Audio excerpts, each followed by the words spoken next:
অনেক আগে থেকে গেম খেলবো কিন্তু আইডিটা নতুন। ও, আগের আইডি কই? আছে ভাইয়া চালাইতেছি তাই। ও আচ্ছা আচ্ছা। আচ্ছা, এই ভাইয়ার নামটা শুনে না এটা একটা কথা মনে পড়লো। কি না, মনে কথা পড়লো? না, একটা গান মনে পড়লো। এহে रहा नहीं जाता। ও আচ্ছা। কোন গানটা বলো তো? হুম, বলতে পারবেন কোন গানটা? আমি জানি না বলো ভাই। ওই যে একটা গান আছে না, রিসেন্টলি মোটামুটি ভিউ আসতে আছে, যে গানটা হচ্ছে কলিটা হচ্ছে এরকম যে বলো ফোনে দিও না রাতে, আম্মু পাশে থাকে বাইয়া বারান্দাতে।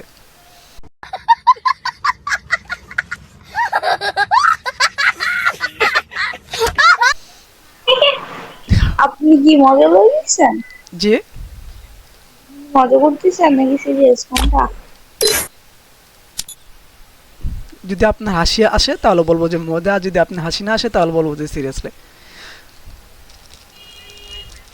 তো ভাই ম্যাম বিয়ে কেমন কেন ভাই তোমার? বুঝি নাই। আচ্ছা তোমার গার্লফ্রেন্ড আছে?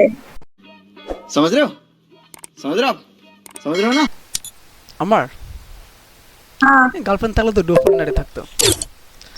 হ্যাঁ অনেকজনে বানায় না যে একটা আছে তাহলে কি আরেকটা গেমে বানাবো তাই বলছি। না, আমার ওরকম ইন্টারেস্ট নাই। তো হ্যালো গাইস, দেখতেছিলাম যে কিরকম প্র্যাঙ্ক করতেছিলাম র্যান্ডম একটা মেয়ের সাথে। তো আসলে তখন থেকে কাছে প্র্যাঙ্ক ভিডিওটা কেমন লাগছে ভাই, সিরিয়াসলি মেন ধরে এবার প্রপোজ করে ফেলছে। তো আসলে ভাবি না যে এরকম মানে হঠাৎ করে ধরে ভাই তাও প্রপোজ করে ফেলবে, জানি না কেন বের হয়ে গেলো। মেবি হচ্ছে কেউ ইনভাইট দিছে বা তার পার্সোনাল কোনো থাকতেই পারে, হচ্ছে ইনভাইট দিয়েছে যার জন্য হচ্ছে উনি চলে গেছে। তো নেক্সট টাইম চিন্তা আছে ওর সাথে আরেকটা প্র্যাঙ্ক ভিডিও করবো। তো ওই ভিডিওটা দেখার জন্য সবার আমন্ত্রণ রইলো, এবং যারা যারা নতুন দেখতেছে তারা অবশ্যই পেজটাকে ফলো করে তার ভিডিওটা অবশ্যই শেয়ার কমেন্ট লাইক করতে অবশ্যই ভুলবেন। আর কমেন্ট করে জানাবে যে আজকে ভিডিওটা কেমন হলো। তো আজকে ভিডিওটা এই পর্যন্ত। ধন্যবাদ সবাইকে।